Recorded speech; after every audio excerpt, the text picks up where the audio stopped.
नमस्कार। आज के इस विशेष विश्लेषण में हम शिव महापुराण की एक ऐसी अद्भुत और दिव्य कथा पर बात करने वाले हैं जो सच में रोंगटे खड़े कर देती है। यह सिर्फ एक पुरानी कहानी नहीं है, बल्कि महादेव की असीम कृपा और अंतिम मोक्ष का एक बहुत ही शक्तिशाली प्रमाण है। यह हमें बताती है कि भोलेनाथ की करुणा की कोई सीमा नहीं है। तो आइए देवराज के उद्धार की इस अविश्वसनीय यात्रा पर चलते हैं और देखते हैं कि कैसे केवल पवित्र कथा का श्रवण किसी का भी पूरा भाग्य बदल सकता है। ठीक है, तो आइए सीधे इस गहराई में उतरते हैं। शौनक जी और सूत जी के बीच का ये संवाद देखिए, जो पूरी कथा की नींव रखता है।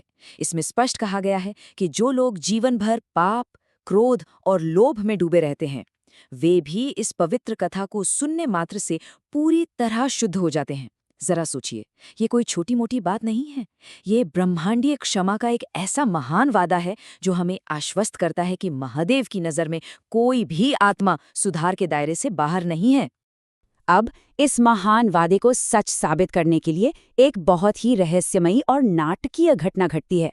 यहाँ एक बड़ा सवाल उठता है, मृत्यु के बाद का वो भयानक लोक जहाँ से कोई वापस नहीं आता, वहां भगवान शिव के तेजस्वी दूतों ने अचानक यमराज के द्वारों पर धावा क्यों बोल दिया? मतलब स्वर्ग के दिव्य दूत एक ऐसे व्यक्ति को बचाने के लिए नरक में क्यों घुसेंगे जिसने अपना पूरा जीवन सिर्फ पाप में बिताया हो? आखिर ऐसा क्या हुआ था? यही रहस्य इस पूरी कथा को इतना रोमांचक बनाता है। जरा इस दृश्य की कल्पना कीजिए। एक तरफ यमराज का लोक है, बिल्कुल अंधकारमय, डरावना, जहां से बचने का कोई रास्ता नहीं है। और दूसरी तरफ है शिव के दूत, कपूर के समान चमकते हुए, शरीर पर पवित्र भस्म लगाए हुए, साक्षात मोक्ष का प्रतीक। ये सिर्फ दो लोगों की टक्कर नहीं है, बल्कि ये घोर अंधकार और परम दिव्य प्रकाश के बीच का सीधा टकराव है। जब महादेव का वो प्रकाश यमलोक के उस भयानक अंधेरे को चीरता है ना, तो वो दृश्य सच में अकल्पनीय होता है। और फिर शुरू होता है एक ब्रह्मांडीय बचाव अभियान। हाथों में त्रिशूल लिए भगवान शिव के ये दिव्य रक्षक यमदूतों पर टूट पड़ते हैं, उन्हें पीछे धकेलते हैं और एक बंधी हुई आत्मा को मौत के चंगुल से छुड़ा लेते हैं। ये नरक के द्वार पर हुआ एक ऐसा महासंग्राम था जिसने पूरी यमपुरी को हिला कर रख दिया। ऐसा लगा मानो शिव के दूतों ने मृत्यु के अटल नियमों को ही चुनौती दे दी हो। यह महादेव की असीम शक्ति का एक बहुत ही ऊर्जावान और अद्भुत प्रदर्शन था। लेकिन रुकिए, इस महासंग्राम के बीचों बीच वो आत्मा आखिर थी किसकी? आइए इस रोमांचक चरमोत्कर्ष से थोड़ा पीछे चलते हैं और कहानी की शुरुआत में इस व्यक्ति से मिलते हैं। ये था देवराज, किरात नगर का रहने वाला एक ब्राह्मण जो अपने रास्ते से पूरी तरह भटक चुका था। ये बात सच में हैरान करने वाली है कि इतनी बड़ी ईश्वरीय घटना के केंद्र में एक इतना त्रुटिपूर्ण और पापों से भरा हुआ इंसान है। अब यहाँ जो सबसे दिलचस्प बात है वो ये है कि देवराज के जीवन की ये कमियां आज के मानवीय संघर्षों को भी बहुत गहराई से दर्शाती हैं। उसने अपने सारे वैदिक कर्तव्य त्याग दिए थे। वो लालच में आकर सीधे साधे शिव भक्तों को ठगता था और हिंसा और कामुकता से भरा हुआ था। उसने कभी कोई आध्यात्मिक काम नहीं किया। लालच, क्रोध और अहंकार में डूबा हुआ ये व्यक्ति हमें दिखाता है कि इंसान अपने स्वार्थ में किस हद तक नीचे गिर सकता है। तो चलिए अब देखते हैं कि पूरी घटना कैसे आकार लेती है। देवराज के जीवन का अंतिम और सबसे महत्वपूर्ण महीना बहुत ही नाटकीय था। भटकते हुए वो संयोग से प्रतिष्ठानपुर पहुंचता है, जिसे आज हम झूसी प्रयाग के नाम से जानते हैं। वहां उसे एक शिवालय दिखता है जहां शिव कथा चल रही थी।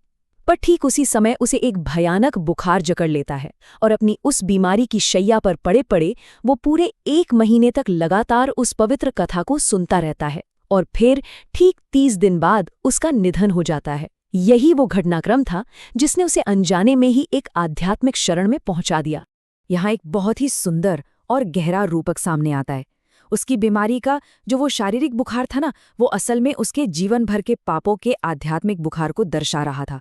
जैसे जैसे उसका शरीर दर्द और बुखार से तप रहा था, शिव पुराण की वे पवित्र कहानियां एक शीतल और परम औषधि का काम कर रही थीं।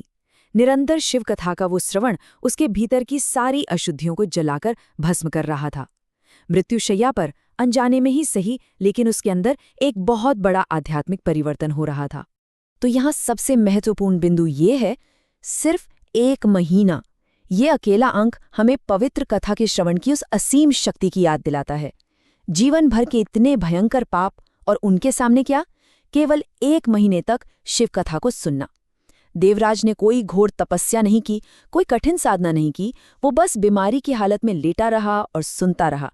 और इस 1 महीने के श्रवण ने उसके लिए वो चमत्कार कर दिया जो शायद कई जन्मों के प्रयास भी नहीं कर पाते। लेकिन मृत्यु की ठीक बाद क्या हुआ? जैसे ही उसके प्राण निकले, यमराज के भयानक दूत वहां आ धमके। उन्होंने देवराज को कसकर बांध लिया और उसे घसीटते हुए यमपुरी की ओर ले जाने लगे। जरा सोचिए, उस वक्त देवराज को अपने जीवन भर के पापों के डरावनी सच्चाई का सामना करना पड़ा होगा।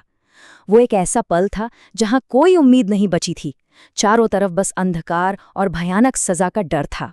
लेकिन ठीक उसी समय स्वर्ग ने एक अद्भुत रूप से हस्तक्षेप किया। और ये दृश्य उस अचानक और विस्मयकारी क्षण को शानदार ढंग से दर्शाता है। भगवान शिव के दिव्य दूतों का वहां प्रकट होना, ये एक ऐसी छवि है जो सीधे मन में उतर जाती है। वे दूत कपूर के समान उज्ज्वल थे। उनके पूरे शरीर पर पवित्र भस्म लगी हुई थी, गले में रुद्राक्ष की मालाएं थीं। वे साक्षात भगवान रुद्र के समान ही तेजस्वी लग रहे थे। उनका वो दिव्य प्रकाश यमलोक के अंधकार को चीरता हुआ ऐसे प्रकट हुआ कि मृत्यु के दूत पूरी तरह से पस्त हो गए। अब इस भारी कोलाहल का परिणाम क्या हुआ? जब यमपुरी में ये सब हुआ तो स्वयं मृत्यु के देवता धर्मराज यम अपने महल से बाहर आए। शिव के दूतों के उस तेज को देखकर उन्होंने अपनी दिव्य दृष्टि से पूरा मामला समझ लिया। और जानते हैं उन्होंने क्या किया? उन्होंने गहरे सम्मान और भय के साथ उन दूतों का विधिपूर्वक पूजन किया। यमराज अच्छी तरह समझ गए थे कि जहां भगवान शिव की सर्वोच्च इच्छा और उनकी पवित्र कथा का प्रभाव होता है, वहां सांसारिक कर्म और मृत्यु के कोई नियम काम नहीं करते। इसके बाद का दृश्य असीम शांति से भरा हुआ है। देवराज, जिसे कुछ ही पल पहले यमदूतों द्वारा नरक में घसीटा जा रहा था, उसे अब शिव के दूतों द्वारा एक अत्यंत दिव्य और भव्य विमान में बिठाया जाता है। सोचिए, एक पाप मुक्त आत्मा पाताल लोक के उस घने अंधकार से निकलकर सीधे भगवान शिव के पवित्र निवास कैलाश पर्वत की ओर प्रस्थान कर रही है। ये आत्मा की परम मुक्ति का एक बेहद विस्मयकारी दृश्य है। और कैलाश पहुंचने पर शिव के दूत देवराज को सीधे भगवान शिव के हाथों में सौंप देते हैं। हमारे महादेव साक्षात करुणावतार हैं। इस असीम कृपा की गहराई को महसूस कीजिए आप लोग। एक ऐसा व्यक्ति जिसने अपनी पूरी जिंदगी भ्रष्ट आचरण और पाप में गुजार दी, उसे स्वयं महादेव बिना किसी शर्त के पूर्ण रूप से स्वीकार कर लेते हैं।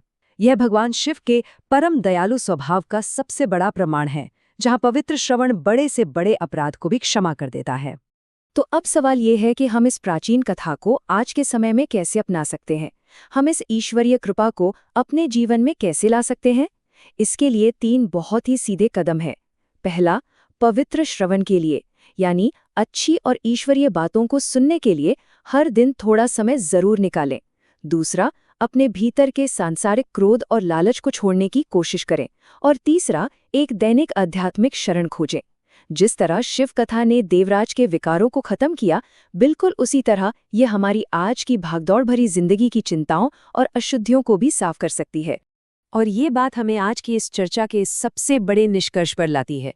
कोई भी आत्मा कभी भी इतनी भटकी हुई, इतनी अंधकार में या इतनी दूर नहीं होती कि उसे ईश्वरीय मोक्ष या महादेव की कृपा न मिल सके।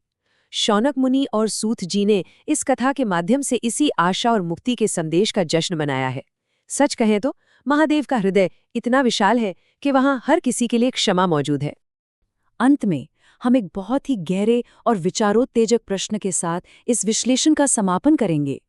यदि केवल बीमारी की शैया पर पड़े हुए, दर्द में अनजाने में शिव पुराण सुनने मात्र से एक पापी मृत्यु पर विजय प्राप्त कर सकता है, तो जरा सोचिए, जीवन भर पूरे समर्पण और सच्चे मन से की गई भगवान शिव की भक्ति किसी के भी जीवन में कितने बड़े चमत्कार कर सकती है।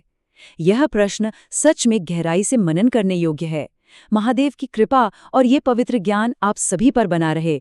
इस यात्रा में हमारे साथ जुड़ने के लिए आपका बहुत बहुत धन्यवाद।